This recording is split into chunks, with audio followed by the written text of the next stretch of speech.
Sweeney here. Today we have on Nishant, who is a good friend of ours. He's actually working with our founders and creating a course. And now Nishant is pretty well known in the Facebook ads space. He kind of rised overnight, and he's done in his best month over 118K net revenue with Facebook ads, utilizing Facebook ads in a month. And he's also done a product launch that has done around 155K net revenue, and he's gone on to do other consulting gigs that have made him around 30 to 40K, assisting in the selling of a another digital product. So he's really a master of Facebook ads. He's transitioned, he's done well with Teespring, as a lot of Facebook ad marketers have as well, but he's transitioned into the other side as well, digital product sales, and doing his own product launch and local marketing as well. So he's going to provide a lot of different insights for us. So whether you're looking to get your feet wet with Facebook ads or new insights around Facebook ads, if you want to get started doing local marketing, or if you want to do your own product launch, he's going to have a lot of insights for you. So Nishant, I want to thank you for being on today. Thank you for having me, Sweeney. It's a pleasure always talking to you guys. Appreciate it. So he actually has offered to kind of crack into the ads manager a little bit and kind of show us behind the scenes and kind of show us what's working for him and a few things. So do you want to set that screen share up for us? Yeah, I'll definitely do that. But before we do that, just had a couple quick questions, like what specific, what specific topic you want me to talk about? Because I could go on and on, all day long talking about Facebook ads. That's one thing I love. But if there's anything in particular, anything very specific, I'd be very happy to just take you straight to the money. Let's go with kind of 3 beginner mistakes. Okay. And then we'll kind of transition into what's working for you currently. Obviously newsfeed ads are well known to be working really well right now. But if there's any other way that maybe you're setting up your images or setting up your ad copy, or kind of some congruency you see that might work across different spectrums. Absolutely, and that's a great question. And going back to your first point, 3 beginner mistakes. I would say one of the biggest mistakes anybody that makes with Facebook ads is not knowing the distinction between Facebook ads and Google ads. Because what happens is when people come on Facebook for advertising, they treat it like they're advertising on Google. Most of them, at least from my experience, are. And what they don't realize is Facebook, people are not there to actually make a purchase. People don't go to Facebook to make a purchase. They go to Google for that. There's no buyer's intent. They're browsing. No, exactly. Interruption marketing. Yeah. So we have to do that pattern interrupt. We have to make sure that we present our offer. And the offer could be anything. It could be an affiliate offer. It could be a T-shirt. It could be a local, personal trainer. It could be an attorney. We have to make sure that we catch them in that moment and basically capture their attention to a point, and then hopefully drive them towards a sale. So the process of sales differs, and that also impacts how you go about copywriting, how you go about targeting, and everything else. So that's the first clear distinction that we have to make. Our goal, is not to sell on Facebook. Most people make that mistake. They try to sell on Facebook, which is the incorrect way to do that. Your goal should be to just get the buyer, get the person on your website or on your page, and then do the selling from there. So that's the first biggest mistake I see people making, creating Facebook like an ads platform. It's a social platform. It allows really good targeting for ads, but it's not meant to be an ad platform. Now the second thing I see a lot of people make mistakes is with their targeting. Most people target way too broad, way too wide, and but they, let's say if you're trying to, let's say if you're Rosetta Stone and you're trying to sell Spanish lessons or Spanish software, Spanish speaking software to people, who live in America and they want to learn Spanish. What most people do is they target way too broad. Their audiences run in millions, and what that does it shows your ads to a lot more people than what you should, and it also makes sure what it does is it dilutes your targeting. So you're not reaching out to the actual people. You're reaching out to the masses that will potentially never buy your product. So you have to find like a common thread between people who make these sort of purchases, and then target based upon that. And one of the really good examples, uh, a good friend of mine and ours, Dr. Ben Atkins, he always talks about the three layers of targeting, and that's a perfect example of that. You have to make sure that you're not just targeting on one level. When you're targeting people to sell something online, you are actually doing it a deeper level of targeting where you not only target them at the first level, which is the Spanish, the people that are interested in speaking Spanish. You also go down deeper. Maybe there are people that are interested in traveling, and then the third level could be maybe the people who you know who like your Spanish under 21 soccer team or something. So you just have to find some common threads, and in the course that we're launching, we cover everything in a great detail about this. But that's the other thing I see a lot of people make mistake. They target way too broad, and then they fail because they end up spending a lot more money than what they should have on their ads, and not get the return on their investment. Gotcha. And do you have one more tip for us? Yes, definitely. So the third problem, or I would say the third mistake I see a lot of other people make is not use the correct images in their ads. And images are perhaps one of the most important aspects of marketing on Facebook. So what they usually do is they use images that are either not congruent with the actual message, or the images that are camouflaging with the Facebook interface, so it doesn't really stand out, or images that are too generic. And the thing is, when people see the same generic stuff over and over, when people see the same uninteresting stuff over and over, they are not going to click it. You have to have something that captures their attention, and congruency is very important. It plays a big role. So if I am a St. Louis Cardinals fan and I'm trying to sell something to Cardinals fans, my ad would have something that's going to appeal to them. That's kind of like second nature to those people. A lot of the times, people that are just starting on Facebook ads, they make that mistake. They do not, consider having like a really good image, because, let's face it, a lot of the times people are in a hurry when they're setting up ads, or they don't want to pay for the premium images. That's often the case with most people, but it ends up hurting them in the long run because they don't get the desired clicks on the ad, and their overall ad performance is way too low. So my advice would be to invest in a good image. If you know how to design one, do that. If you don't know, if you're not very good with design, either buy the images or hire somebody to do a nice ad image for you.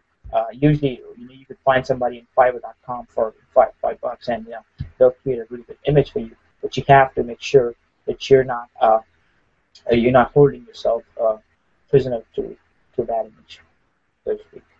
Gotcha. And those are all really good points. I know, and it's a very good point, because a lot of people are maybe used to Google AdWords, maybe they've done Google AdWords before, and as you say, there's buyer intent. So if I'm looking, even to travel to Spain, right? If I'm looking to travel to Spain, I'm probably going to need to know Spanish, or South America in general. So boom, resist. If I just like traveling and I like a soccer team, I might not just have, I'm not looking. There's no need there. You're kind of interrupting, and like you said, it's a social network. So a lot of people are just kind of browsing around. So you're interrupting them. And now also with the targeting, really good point, because it seems like when people have trouble with Facebook ads, it typically is a targeting problem or an image problem. And those are the, if your targeting's not right or your image isn't right, that's probably why it's not converting. Sure, your ad copy plays a part. Sure, your landing page always plays a part, but it starts with the right targeting and the right ad image. And that I would say when it comes to testing Facebook ads, the image is probably the biggest thing to split test. Yes, absolutely. Images, and headlines. Headlines are also very important. As important as images in a lot of the cases. And we've tested that over and over during the last few months. We've spent over $100,000 in just Facebook ads over the last 2 or 3 months. So after doing all these different trackings and testings, we know for a fact that images and headlines are two of the most prominent features that play a role in that. Gotcha. Now, with your so on more on the digital side, so not when you're selling physical products, say more when you're selling digital courses or these other kind of things. What are you noticing with headlines? Is there kind of a common theme you noticed at work or Yeah, characteristics of a winning headline? absolutely. The the one thing that I've always found out to work really well for me is when I ask a question about the pain point of the buyer. So like you either have to lead from the gain or you have to lead from the pain if you want to sell. And I learned that from a mentor of mine, a few months ago, and I've been trying to implement that. So anytime I write a headline, I want to make sure that I'm either speaking to their pain, I'm either asking a question about their pain, or I'm asking them a question about their gain. And if you hit it on the head with these two things, you will do really well. So, for instance, if you're trying to sell something for Mother's Day, that's a prime example because Mother's Day is coming up here pretty soon. What I would do is I would put something like a question like, "Love your mom?" Sure. You always want to make sure that you try to keep it under 7 words, and there is a psychological reason for that as well because usually when you have a headline that's more than 7 words, your brain acts in a way that it does not read that in the single sentence. So that's the disconnect, and that's why you will see that some of the most successful ads ever, and I'm not just talking about Facebook ads, some of the most successful ads ever in the history of advertising have been under 7 words. David Ogilvy, I read alongside by him, uh, and that's one of the things he focuses on. So most of the successful, and if you look at it, your Facebook ad is I always compare it to driving down the highway. Usually people, when you're driving down the highway at 80 miles an hour, you only have a fraction of a second or a couple of seconds at the max to look at the billboard that they have actually invested thousands of dollars into. And the message, so you only have a very small amount of time to read that message. And if you cannot read that message in those in a couple of seconds, you're going to miss out. And basically, the advertiser or the company is paying for nothing. So they try to keep it under seven words because they know that this is what works. And if you take the same approach to your Facebook ads, because it's just the same thing. People are not actually sitting on the newsfeed. They're going through stuff, boom, boom, boom, boom, boom, and it's in that split second. It's in that fraction of a second. You have to capture their attention within 7 words or less. So I personally always try to keep it under 7 words. Have I done it more than 7 words? Absolutely, and we still do it, but because we want to make sure we don't lose the zest of the message, but at the same time we also want to make sure we keep it like short and punchy. So that's one of the most important things you would have to consider when writing headlines for your copy. That's a very awesome point. I mean, it's very accessible for most people because pain or gain, use a question. Appeal to their pain, appeal to their gain, use a question. Don't overcomplicate it. And Absolutely. to reference that 7 word point, that's interesting because that's a scientific point that I've always known, but I've never thought about it in the application to headlines. But it makes Yeah. perfect sense when you connect the two. For example, a lot of people will be able to relate to this. The reason why phone numbers are an area code and then 7 numbers is because we can remember names in seven numbers. I know there was StomperNet had some famous case studies about on their e-commerce stores. They would start, setting up their categories and things on the side in lists of 7 because that's how people can process information. So it's a very Absolutely. interesting point you bring up. That's very awesome, man. Appreciate that. No So problem. let's jump in a little bit now and kind of dive in and maybe see a little bit behind the scenes. Sure thing. So here's what we'll do. I'll go ahead and pick out an example of maybe something, like let's pick out an example of an imaginary product that we're trying to sell here, and that would give us a very good idea of what we're doing. So I'm going to go ahead and start a screen share here. Second, excuse me. Okay. So what I'll do is like I'll go ahead and do a clicks to website, and basically what all these different things mean is different. I guess the parameters of your ad, different things that you're trying to send your ad traffic to. So if you want to run a page post engagement where you're trying to get more viral exposure to any particular post on your page, that this type of ad would work really best. And then if you're trying to get likes, this type of ad would work best. If you're trying to get clicks to website, which is the most commonly used advertising method on Facebook, which is clicks to website, then you would this. And then there's all these other website conversions, app installs, app engagement, event responses, offer claims. Now, offer claims work really well for locals, and event responses work really, really well for charities or if you're trying to hold some webinars. And then obviously you have the app installs and other things. But usually all of these different ad areas work really well. So we're going to take an example of the clicks to website today, and I'll just put an imaginary domain here. www.sweeneyisawesome.com. Love the site. I know. I'm going to buy this domain name today. And sell it back to you. So what do we want to play as this project? Do we want to say maybe it's a Twitter tool, or do we want to say it's a tool? Or? Let's do that. So let's just say that we build up the software for people that are marketing on Twitter, or let's say actually I'll give you a very good example of local people, because I would imagine a lot of people listening to this call are interested in selling some local services also, right? Definitely. Okay, so yeah, we can take that as an example, and that's one thing I've done successfully in the past. So I know I can speak from experience on that. So the first thing you need to understand is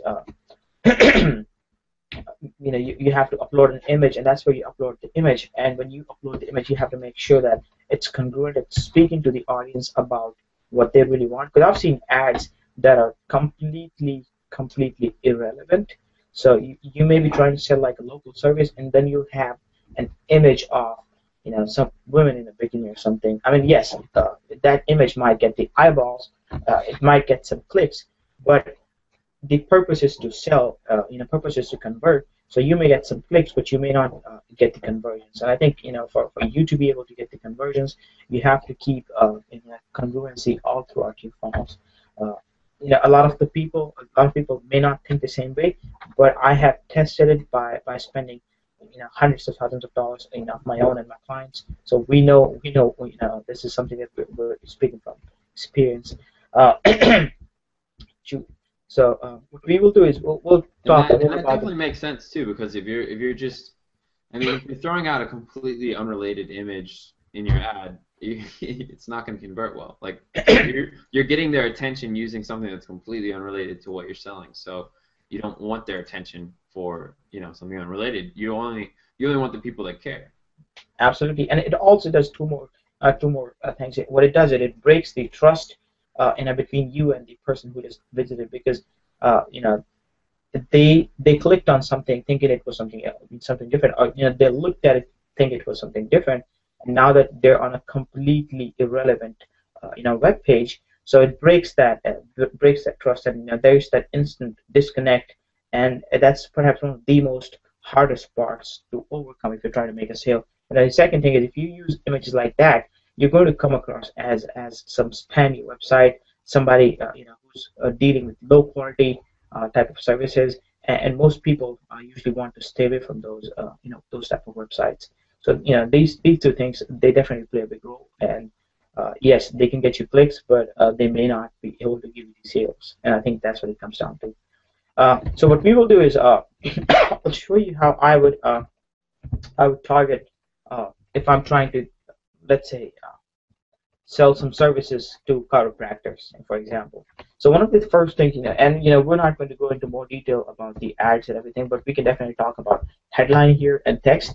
And so the first thing we would do is, we'll have to talk to the people that we're targeting in their own language. Let's kind of take a step back and okay. Kind of what is our goal, And I'm guessing, I'm sure I probably know where you're going with this, but I think it's worth keeping in mind. First, what is our goal with this ad? So what kind of lander? Give me an idea of the lander, the action we're hoping that people end up taking. Okay. The landing page would be something where we will invite the visitors to submit their information, and then once they submit their information, we will then try to sell them something at the back end. we will not drive them to a direct offer page because they may, because I've tested that hurts your conversion. But if you get the email or get their lead first, then they've already done you one favor, and it's scientifically proven that when somebody makes that little micro commitment to you, they're more likely to do business with you.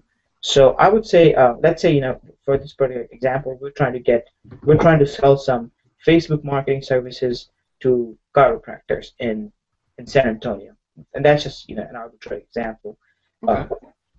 The landing page for that would be very congruent to a chiropractor. We'll have images for chiropractors.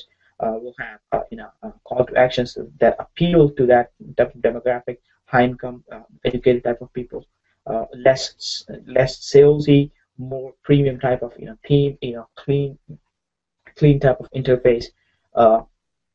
And then what we will also do is we will have a lead capture mechanism there. So we will invite them. We will basically offer them a free report or something where we will tell them basically, hey, if you want to access our free video where we show you how you can go on Facebook and get leads and traffic for your chiropractic business, just go ahead and enter your email below. We will send you your video.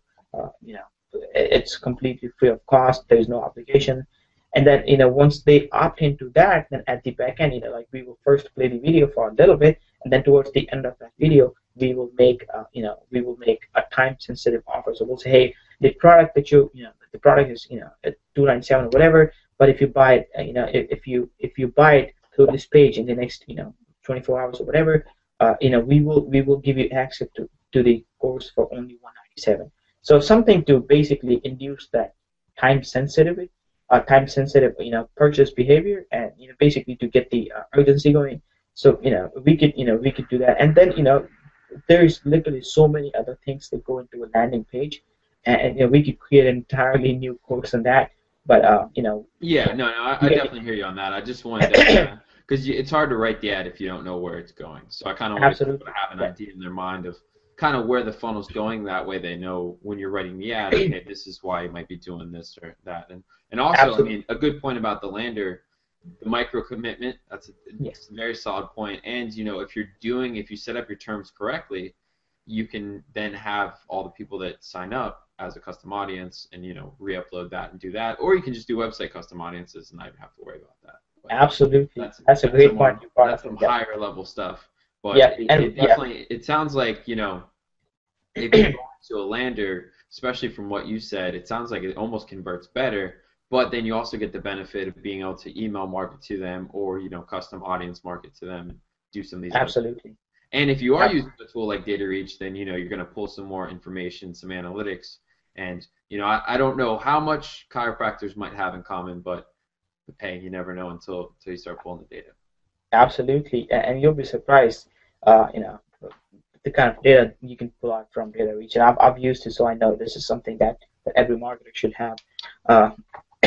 So the first thing I would do is I would write the headline for the ad, and in the headline, what I'm trying to do is I'm trying to keep it under 7 words, and I'm also trying to talk to them about their pain. So if you're trying to sell them something that has to do with marketing, we know for a fact that they need more patience. Now you also have to understand the differentiation between the patients and the clients. In a lot of the industries, the word client is used primarily, and in a lot of the other businesses, it's the word patient. Businesses like chiropractors and dentists and things like that. So you have to make sure that you use the language that they actually use themselves, so that you don't look like an outsider trying to sell something. You look like somebody who's one of those, or at least who knows what he's talking about, because people like that are very particular. Attorneys, chiropractors, dentists. If you can talk to them in their own language, they would love you for it. So what I would do is I would first write a quick, short and punchy headline, and I would say need more patience.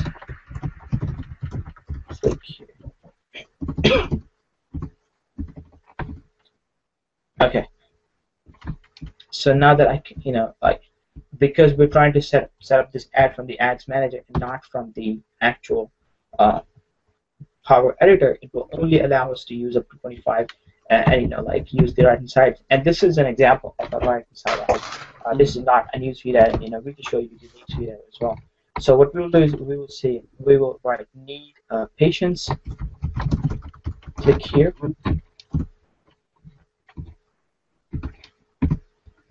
And this is short and this is punchy. It just talks to them straight up about what they need and what their pain point is. Their pain point is that they're not getting enough patients. So we will talk to them in their own language. Need patients. Click here and just keep it simple, and you'll be surprised how well these simple images work.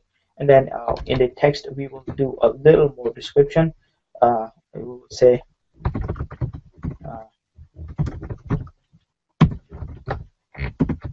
Patients,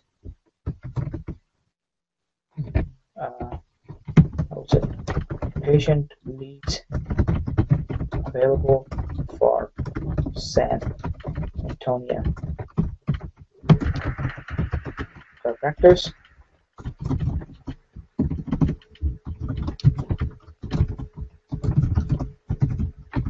Click here to get yours. Or click here to find out more, or click here to click here for 3 free leads, or depending upon what type of promotion you're running. So let's say you're running a promotion where you are giving away 10 free leads to chiropractors. You're giving away 10 free patients. You can use that in your copy. So let's say we're running a special where we're going to send them 10 people without any cost, just to let them test out our services. In a case like that, what we can do is we can modify our call to action. We will say 10 free patients to your clinic. Now, in the headline, do you ever say need more chiropractic patients? Yes, yeah, we do. We would actually use that if we're going to run a newsfeed ad. The only reason we're not doing it here is because this is the format for a right-hand side ad, and the right-hand side ad does not allow you to, put more than 25 characters. So that's why. But if we were doing an actual newsfeed ad, absolutely. Because your goal is to also make it as specific as you can to the audience that you're trying to reach out to. So what we'll do is that we'll put need patients. Click here. 10 free patients to your clinic this week. Click here to. And now I see you put click here in the headline, and you also put click here in the text. Yes. Out of curiosity, so I know this is in the Ads Manager, but when you use a call to action button, yes, you don't find it as necessary to have the call to actions within the headlines and the body copy, or how is that? I always see that it works better for me if I put the call to action in the body copy as well, because that's one thing I like to repeat the call to actions, because I want to make sure that I'm giving them the opportunity to click on my ad, and I'm reminding them about the opportunity to click on my ad in as many different instances as possible. Gotcha. Yeah, and this is something I always say this to people: if something else is working out better for you, go for it. Because end of the day, it's all about testing. There's people that know a lot more than I do. There's people that know a lot less than I do. At the end of the day, the goal is to learn as much as you can. And, this is such a dynamic environment for the ads. You always have to keep testing. And in my testing, this is something that that has always worked well for me. So that's what I advise my clients on. But I'm sure there's other ways to do it as well. Definitely, gotcha. Okay, so what we will do is we'll put like 10 free patients to your clinic this week. Click here to get yours. And now what we will move on to is the actual targeting part. Now here's the thing. Here's what you would have to do. Facebook allows you to target people based upon a bunch of different data. Now you'll have to do some research on your basically on your audience, and from the audience that I have researched for chiropractors, basically the people I want to target are over the age of 27 and under the age of 59, because usually you will not find a lot of chiropractors that are working on their own or have their own practice that are under the age of 27. and over the age of 59, you will not see a lot of chiropractors doing that as well. So or at least interested in buying your services. So I would keep the age range 27 to 59, and actually in the course that we're putting together, we show you exactly the same method that we follow for for doing this demographic research, the age research, the gender, and everything. We walk you through everything, but unfortunately, we don't have too much time today to talk about that. But like I said, inside that course, we basically give you everything. As far as tools are concerned, as far as the information is concerned, we give you everything. But it's one of those good points that you got to remember, and this is definitely when it's a little bit less dynamic when you're selling something simple and something basic, because then it's 18 to 60. You just want to make sure they have a credit card they're likely to purchase. But when you are looking to get a client and you're looking for someone to hire you, you are looking for those people that have their own chiropractic practice. So as you said, if they're under 27, they most likely aren't in business for themselves, and if they're over 59, they're probably either a little bit less, tech savvy, or probably no longer in business for themselves. Absolutely, and that's the thing. And then it's a predominantly male audience. From the testing, we found out that it's majority of the chiropractors are males. So we're not going to target the female. We're just going to focus on the male because that's going to give us a lot better ad performance. And now we'll move on to something called more demographics, and this is where the magic happens. What most people do, and I have seen a ton of people make this huge mistake, they will go and target people over here by interest. So let's say if I'm trying to target people that are interested, like if I'm trying to target chiropractors to sell them services, what most people would do is, they'll even get this part right. They'll come over here and basically blow up their whole ad. What they'll do is they'll target people who are interested in if I could type right, chiropractic or chiropractic education. They might put other stuff to do chiropractic, like chiropractic economics, and chiropractor. Let's just throw in a couple more treatment techniques. Now, don't get me wrong; these are good things, but you have over 900,000 people that like these things. There is no way there's 900,000 chiropractors in America, but at least practicing chiropractors. But if you're going to show your ad to 900,000 people, it's destined to fail unless you're making some crazy amount of money on your offer and you get enough people to buy it from you. Yeah. So if you're targeting by interest, and I know some people may not have some of the advanced more demographic features, but if you try targeting by interest, try to target by something that is very, very specific to a chiropractor. Like, what is it? One thing that a chiropractor would be more interested in. So maybe it's a shoulder adjustment, or maybe it's a back adjustment, or maybe it's over here talks about chiropractic economics. So like chiropractic education. Maybe these are the people that are interested. They may or may not have enrolled in the school for chiropractor. They may not have graduated, but they've shown an intent in the education for chiropractor. So we could probably stay like that.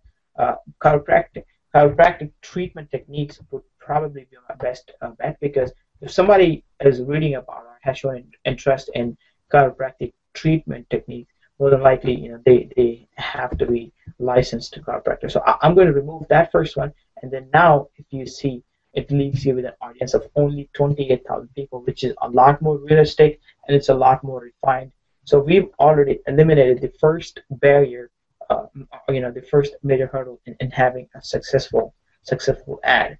Now where it gets really interesting, and this is something I have seen very, very few people do that, and it's one of those things, very few people even know about it. It's called more demographics.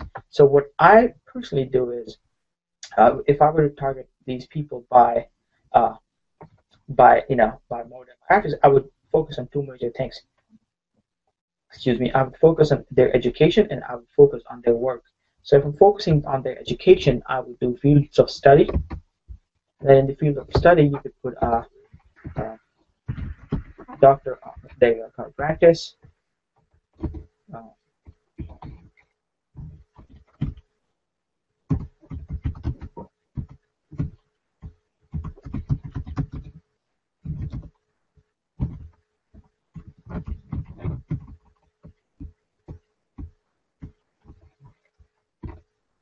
I have to pull up their exact degree, what it's called. I know what counterparty is, but I could look it up. I'm not sure. But and then the other thing we would do is we would target these people based upon their work, uh, and let's say let's go by job titles. So in job titles here we'll pull up uh, chiropractic physician, we'll put chiropractor, then uh, chiropractic assistant. And I'm not sure how well targeted the assistant would be, but over here, even if you remove it, it leaves us with 2,400 people that are, that are chiropractic physicians or chiropractors.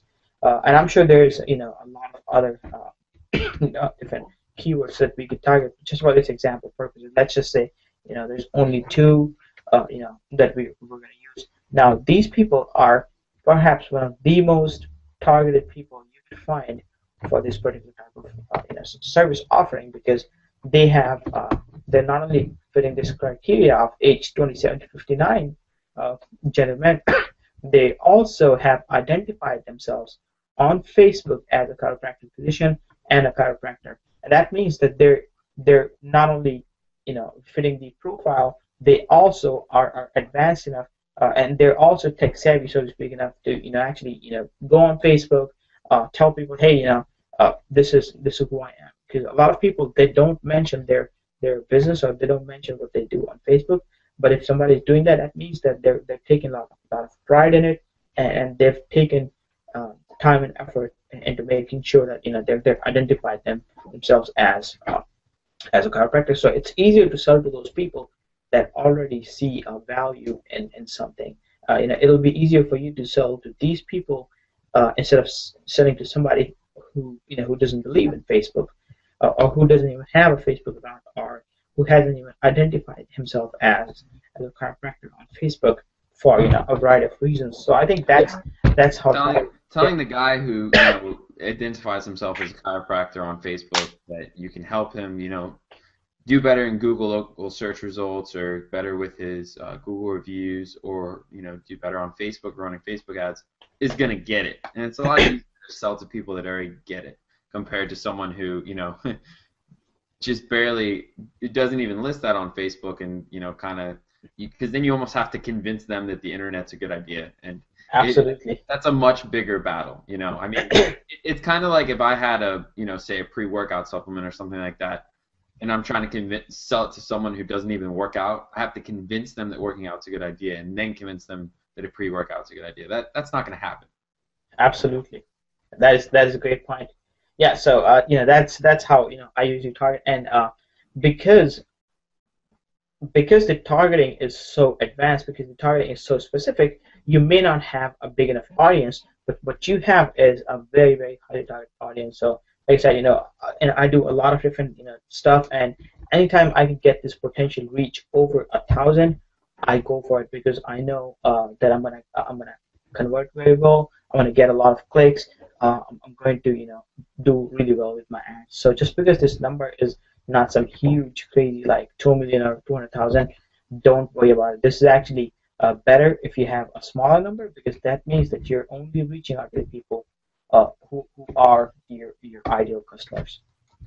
And now I have a question, and this might be a little bit more gray hat, but have you heard of anyone that has used, say, a lead buying source, maybe say a list of 5,000 chiropractic office owners, and then uploaded that as a custom audience, or used something like that for targeting, or no? Yeah, absolutely. It is possible. We have done that. For our clients, we have done that for our businesses. If you can find a list, and that's a really really good point, and it's actually not really gray hat, because I'll tell you the reason. As long as you have the permission to market to them, as long as you have the permission to market to that list, you're good to go. So you can take that list, upload it into the custom audiences section, and just market to them. So yeah. That's one of those things where some people are so afraid to spend money And it's like if you were already, maybe if you've never done it before, okay, maybe it's not the Yeah, best idea to go out there. Try some of these other things first. If you can get it to work you know, with the targeting tools the way they are, by all means. But you can spend a little bit of money and really get this keyed in list and then upload that, and now you have a list of, hopefully say 5,000 people or whatever it converts to that are all chiropractic owners, and you don't even have to worry about the demographic targeting as much. You don't have to worry about the interests. You've kind of bought ahead of that step. absolutely, absolutely, and that's a great point. And that's also one of the things that we teach about is to find other sources of traffic that you can use in conjunction with Facebook, and then just multiply the whole impact of your online marketing. Awesome, man. So, Well, is there any I imagine this ad's about done. Is there yeah, any you want to make a quick notion on the behaviors? Do you want to tell us some insights you've yeah, learned about behaviors? definitely. Like on the behavior side, what you can do is you can target people based upon different behaviors. So like like what charities that they donate to, what type of digital activities they do. So like are they gamers? So are they online spenders? And this is actually pretty big right here, online spenders. So if you're targeting people based upon like whether they like to spend money online or not. So let's say you're trying to target people for Mother's Day merchandise, for example. You want to go after people that are online spenders, or people that are online spenders active because they have spent money. Now, if you're let's say if you're trying to if you're Instagram or whatever, and you're trying to promote a new app, you could do something like let me actually put up digital activities once again.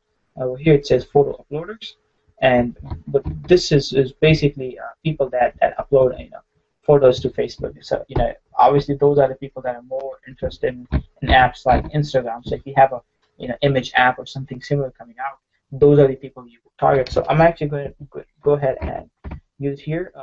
Let's just say I want to do online spender. So I'll just click this, and now it has reduced my potential audience to less than 1,000. But let's say instead of setting Yeah, the well, I would say for this example, the behaviors is probably a little bit less relevant. yes, That's better for if you're doing something on a larger list. e-commerce, yeah. So let's say we're setting like let's say we're E-commerce, setting digital products, some say, absolutely. Let's say we're trying to sell something to a Green Bay Packers fan. So we'll just put Green Bay Packers now. From the 6 million people that like Green Bay Packers agency over here, 6 million, a little over 6 million, only 108,000 people are online spenders. So that significantly reduces all the other people from that pool that would probably never buy from you. So now you have these 108,000 people that have already made purchases online, that are already spending money, and those are the type of people you usually want to go after. So that's these are and some of on the a things on a scale level, you start with the people that are really going to convert well for you ROI wise. You get your ads dialed in, you find out your images that work the best, you have your funnel much more fine tuned, and that's when you can take that funnel to a wider, massive, more demographic, and it can still quote unquote survive or be profitable because you've really just dialed in all these other factors. You have the right image, you have the right ad copy, you have the right landing and sales page because you started with this more warmer list, and now you can go and hit kind of colder traffic and still make it work. Absolutely, and that's a great point. You always want to start out with your best foot forward. So because you would know with a small budget whether it's going to work or not. So if it works, then you can scale it up, and if it doesn't work, then that means that maybe you have to change something either in your offer or in your funnel or somewhere there has to be change that needs to be made. So that's actually a really good thing that you just brought up. Right? So and then we'll obviously choose our bidding strategy. Anytime I do something like this, where clicks, where basically clicks are more important than impressions. I'm not sure how much like it's gonna end up costing me. I just start out with bid for clicks because that you can set your own pricing. You can your numbers. You know how much you're going to spend to acquire a customer. So bid for clicks works out really well for those. So anytime you're starting a new ad or in a new industry where you know nothing about or you haven't had really good results yet, always go with bid for clicks. that's the safest option to do. All right. All right. So I hope there was some information your viewers can definitely use. Definitely, man. And so now I just want to, I want to be respectful of your time, and I definitely with this today. But I also want to chat a little bit because you did your first product launch, and it was, Yes. I mean, is as far as I believe, it was your first real product launch, right? Yes. Absolutely. Yeah. That was my first time. And it did around 155K or so net revenue. So it's a six-figure product launch, and that's Yes. nothing to shake a stick at. And especially in this day and age, I would say in some ways it is a little bit easier, but in a lot of ways, there aren't people that do these massive product launches like they used to. So I was just wondering if you had any kind of general lessons that you learned, maybe with as far as managing JV partners or setting up your offer, or upsells and other cross sales and promotions that you Absolutely. basically what were like the three top things in this product launch, or if you had to do it again, man, I wish I knew these three things. Yeah, yeah, and before I do that, I want to tell you guys one more important thing, because a lot of the people, they look at these numbers at the front end. The fact of the matter is that uh, you make a lot more money at the back end instead of just the front end, 6 figures or 7 figures, whatever, because then you have a relationship with the people that have already spent money with you, so you can go and sell them literally anything you want. And obviously, I always advise people to add value to the marketplace, not take it away from the marketplace.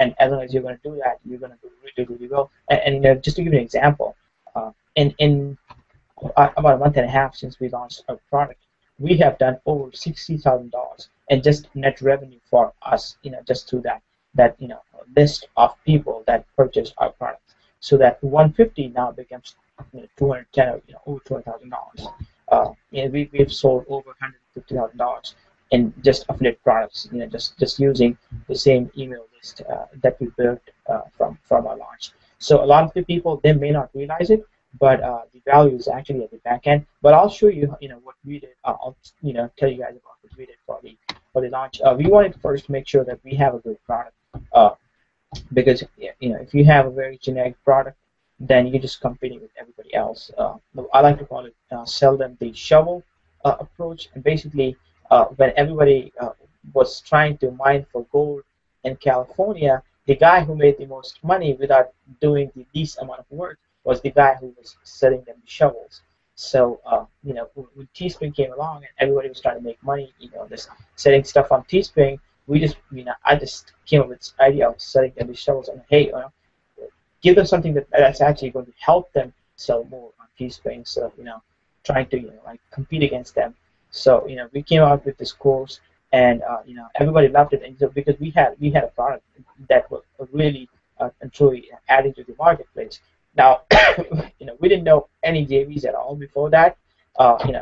Very few people, but we still had decent number of JVs on board to promote it. The reason we were able to do that is by leveraging a couple of relationships with people that we look up to, and we were being very honest and very sincere in our approach. We gave them the review access. We told them, hey, look, this is something that we truly believe is going to help your audiences. We reach out to a couple of JV brokers and see if they can like help us help connect us to some other JVs. And they looked at our product. They saw that the product was good. They knew that it's adding to the marketplace. So they helped us promote our product. Now, you will have to invest a little bit in some relationships, and it doesn't have to be money. Maybe it's time. Maybe you do them a favor. Maybe you do something for them, or maybe you don't have to do anything for them. But you have to be a genuinely caring person. You have to make sure that you put their interest first before you put your interest. And if that's the intent, they're going to love you for that, and they're going to respect you for that, and they're going to help you for that. Now, the second thing that we did was we made a list of all these people that usually promote a lot of different products, and we found out the groups where they hang out, and we ran some ads to all those people using custom audiences on Facebook, and we got a lot of JVs to sign up to that list, and those numbers helped us promote our product as well. And then we also made sure that we take good care of our JVs. So we had a price point that would allow them to push a lot of sales, and we gave generous commissions all throughout the funnel. So we wanted to make sure that as long as we take care of the JVs, the JVs will take care of us. And, How did you go about? I'm sorry, I didn't mean to cut you off. go ahead. How did you go about differentiating your product? Because obviously, you've had a lot of success with Teespring, and for us as marketers, let's look at it objectively. It was a very challenging scenario, but there was other products on it, so there's definitely money to be made, as you said, selling the shovel. But how did you guys differentiate your product and kind of set yourself apart from some of the other products out there? See, because nobody else had the proof, and I'm not saying that in any disrespectful way. Nobody who was selling other products, had any decent proof. Yes, you can have one successful campaign, but like in my case, I literally had hundreds of successful campaigns on Teespring. So the trust factor was there. Like if you just had a one-hit wonder, maybe you were able to capitalize on something for a time being and make a couple $1,000, just having one successful campaign. That doesn't mean that you could teach people the whole process of how to make money with Teespring, because you haven't actually done that long enough. The sample size is way too small for you to be able to go out and claim that, hey, I'm the guru or whatever, learn from me. So I think the credibility factor was already there. We had over $100,000 net earnings proof, like right within our dashboard on a video, and I haven't seen personally anybody else do that on a video, because we knew we were providing a genuinely good product to the marketplace, and we knew that we weren't just coming up with these numbers. We had actually done that ourselves, and that's why we were so comfortable and confident in teaching other people, about Teespring. And I think that's one of the other things that made a huge difference for the JVs also, because let's face it, people have been getting scammed in this industry for a long time. They get sold these subpar products for like $20 or whatever, and those products literally are just rehashed. That just comes over and over again. We wanted to make sure that we stand out right from the beginning as the people that actually care about the marketplace, that you care about the people. And you'll be surprised to hear that we have over 100 people in our Facebook group that have made money for the first time ever in their life online. So we get people almost every day, like absolutely new people. Hey, I've just made my first $100 or $300. And we have people that are able to quit their jobs because of because of the product. I think that's very satisfying. Definitely, man. Definitely. I mean, I think that's actually a big point that's worth being mentioned, is showing proof, and that's something that we're trying to hold ourselves very accountable to at Traffic and Growth. Is we'll talk about new things that come out, like lookalike audiences, custom audiences, and all these different things, but we also try to put some money into it, create a case study, show you the results, show you, hey, this worked, this didn't work, and be more transparent, and spend the money so you don't have to. And actually have some proof, and like instead of just saying like, oh, call to action buttons will work, like I'll go out there and I'll search and see if anyone else has used call to action buttons. If we haven't had a chance to put out the data, I'll see if there's any other data out there. And I always want to bring you some sort of actionable data.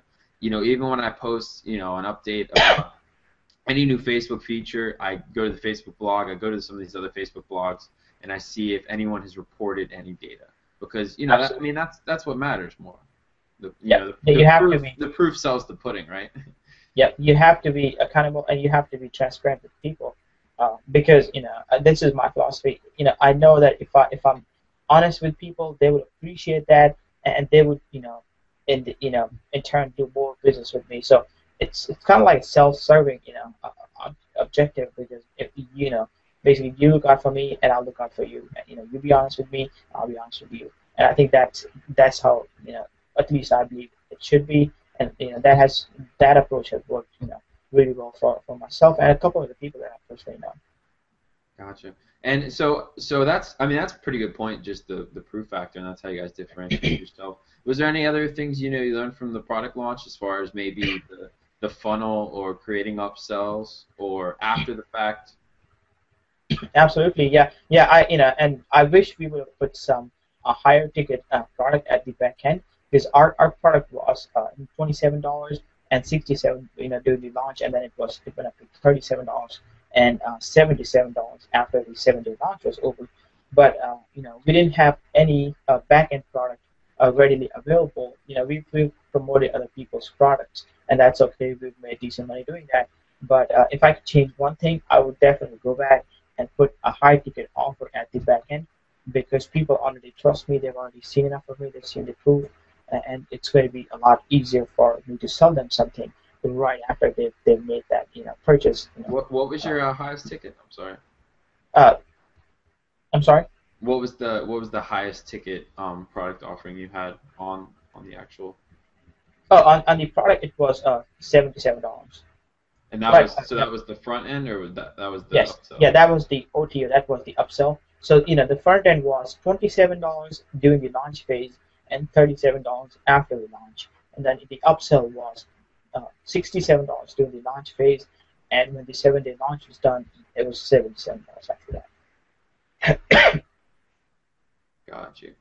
So yeah, and I mean that makes a lot of sense because you also there's kind of a factor of people that can afford more, and a value aspect. Yeah, So if someone has more money, and I cannot think of a perfect example, but I could see someone who's working a full-time job and dabbles in yeah, internet marketing, and maybe they earn $80,000 a year, but they yep, don't have this other side to understand it, and figure it out. But they also don't have 2 hours to go through all these webinars and case studies and do all these kind of things. But they would spend 197 for one-on-one time. Or they would spend more money. Maybe it's 297, whatever the price point is. yeah, They'd be yeah. willing to spend that more money to get that kind of personal time, Yeah, and we've they can sold afford it. products. Yeah, we've sold products as high as $1,500, like promoting other people's products, and we sold a ton of those. And you're right about that. A lot of times people need hand holding. They need they need somebody to be there. You've given them all the tools and everything, but a lot of times people are afraid to take action, and they need somebody with them, just telling, hey, this is how you do, or somebody to look over their shoulder when they're doing this thing, or somebody to critique their work. And I think that's not always possible, without one-on-one coaching or or some type of coaching type of or mastermind type of group. And a lot of people will be very happy to pay you premium price for that. So I know for a fact that if I go and make an offer like that to people, they would easily take me up on $1,000 coaching offer. I mean, I sell personal coaching for $4,000. I don't do it anymore because of time constraints, but I have in the past sold coaching for $4,000 like without even asking, without even like any problems. People would just send me a message, hey, can you help me with this? Or I answer a couple of questions, and then hey, by the way, how much would you charge to help me? Like to basically personally, we go on a campaign and everything, and I'll say, hey, $4,000, and you're like, what's your PayPal? So it's really not a hard sell. We make it a hard sell. It's really not. If you're being honest with people, if you're genuinely caring about people, they see that, and they will value you for that, and they will pay you for that. Gotcha. Very, very good point. So yeah, so if you had to, kind of a general question, but if you had to do it again, would there be any other things you would change other than adding a high ticket item? I would definitely, uh, I would probably increase the price a little bit more. At the front end, get an extra 30% revenue at the front end, both the upsell and the OTO. And I would try to plan the launch well in advance. But I'll be honest in admitting, our launch was kind of rushed. So I'll make sure that I give my JV partners enough time. And we also had some technical issues with our launch. Our website went down, and the company that we had purchased the hosting from, their servers went down for 12 hours. So our website literally went down. JVs were sending traffic to like no website. Uh, you know, so if we would make sure that all the infrastructure is there in place to take care of anything and everything, and I would also put in like a very dedicated support person. Like at the launch, we thought we had, we were two of us launching this thing, and one of the partners, and he was supposed to help us out on the launch. He did his level best, but because we had those technical issues, we needed like 3 or 4 people, and at the last minute, we didn't really have 3 or 4 more people to come and support us. So it was a little chaotic. So I would say definitely have a couple people in place just in case something goes wrong, and definitely invest in a really really good infrastructure because you never know. If your JVs might send you so much traffic that your site might go down. So just make sure you're well prepared for that. Gotcha. And yeah, I mean that makes a lot of sense because if you're busy putting out fires, you might have certain opportunities that come your way, but you can't really take full advantage of them because you don't have the time. Absolutely. You're too busy putting out the fires and making sure that what's already working works, and you can't team up and do certain things. Like maybe a high-profile JV wants to do a webinar, or maybe they want to create a video with you, something to that extent that would create more sales and would create more conversions. But you can't do it because you're too busy making sure the hosting is working and responding to 100 emails. Yep. We were literally working day and night. Like we created this Facebook group so that we can actually answer questions from there. So I was just hanging out in the group like 24/7, and my friend was answering support tickets. And by the time we could get somebody and train somebody on how to answer tickets and everything, it was like already like 2 days past the launch, and by the time everything settled down, it was already like a week after that. So we missed that first window opportunity right after the launch.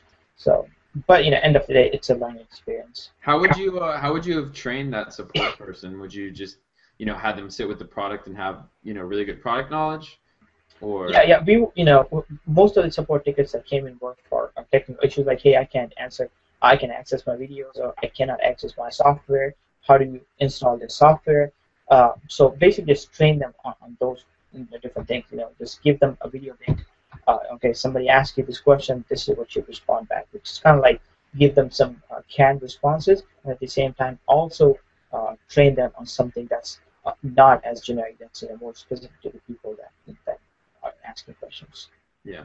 But it's going to help you a ton in keeping your refund rates low, and it's not only more money in your pocket, it also prevents from your merchant accounts or your PayPal accounts from getting blocked by PayPal, because we have, if you go over a certain threshold of refund, PayPal will block your payments, they'll freeze your account, and that's not something you want, because then people are trying to buy something from you and they're not able to because PayPal is not accepting their money, or the merchant account is not accepting their money.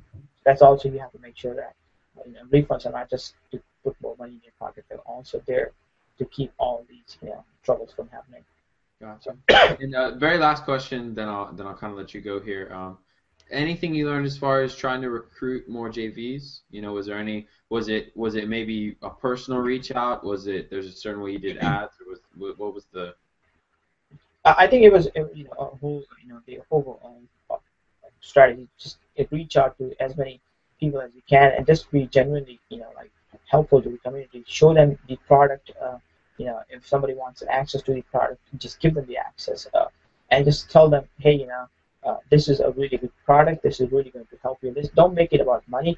I know a lot of people are motivated by money, but you'll be surprised at how many people are actually not motivated by money. Even though they make a lot of money, they care more about their their list. And then if you have some connections in industry, if you know some people, if you have friends that are doing well in IM, just reach out to them and just ask people for help. The worst thing you can do is not ask and not get help, because if you ask, you will get help. But most people think that, hey, people are not as easily approachable. But you'll be surprised at how many how amazing people are. And I'll give you a prime example. Our friend Lo Silva, when I literally knew nothing, knew nobody, I reached out to him, and he was one of the first people to actually help me get set up in this industry, and he was kind enough to basically tell me about the ins and outs of industry, just kind of like took me under his wing, and just to be able to get somebody like him to mentor me at a stage in my career where I literally was non-existent, was pretty huge for me. And I think excuse me. Okay, and I apologize for that. And I think something like that. If you reach out to people, people usually are good people, and they'll help you. I mean, same thing with Joe Troyer. He's been, I've seen him help people out. I've seen, he's helped me personally, and just a lot of other people in the industry. So I think, if you just if you are genuinely trying to help others through your product, and if you reach out to people, if you make an effort to that, for that, you will be surprised how many people actually want to help you. Gotcha. Yeah, and I know with with the release of our UID Grabber tool, we had a lot of people reach out to us because it was something we were giving away for free when a lot of people were selling it, and Yeah. they wanted to give it to the list. They just wanted to, and they knew they wouldn't make any money off of it, but they wanted to give it to their own lists because, it was providing value and it was giving something valuable away. So, yeah, and I also, I don't know, yeah, continue. go ahead. No, go ahead. You're good. I was actually about to close it, so. Okay. No, I'm saying you can add in your point first, real quick. Okay, now I was saying that I just wanted to mention a couple of more names out there. Dr. Ben Atkins, I've followed him for a long time. He's definitely one guy to follow because I see all his posts all the time. He's one of the people that I look up to because he's genuinely caring, and he's always trying to add to the marketplace. And a friend of mine, James Sides, he was also one of the first people that helped me out, in this industry. I literally knew nobody. And for people like that to kind of like help you without expecting anything in return, I think if you keep the same mindset that, hey, my goal for this product is to help as many people as I can and not make money. If you have that mindset, you are going to attract a lot of JVs. You are going to attract a lot of good people, and your crowd will see that. So I think if you keep that mindset, believe it or not, it's going to really help you with that overall big picture. Well, appreciate you coming on, man. Thanks a lot. You're welcome. I'm sure the members got a lot out of this, and Yeah, I'm sure we'll be speaking again. Yeah, if not, we'll always be here. Just drop us a question, and we'll try to answer that. Definitely, man. All right, stay on for a second afterwards. Yeah.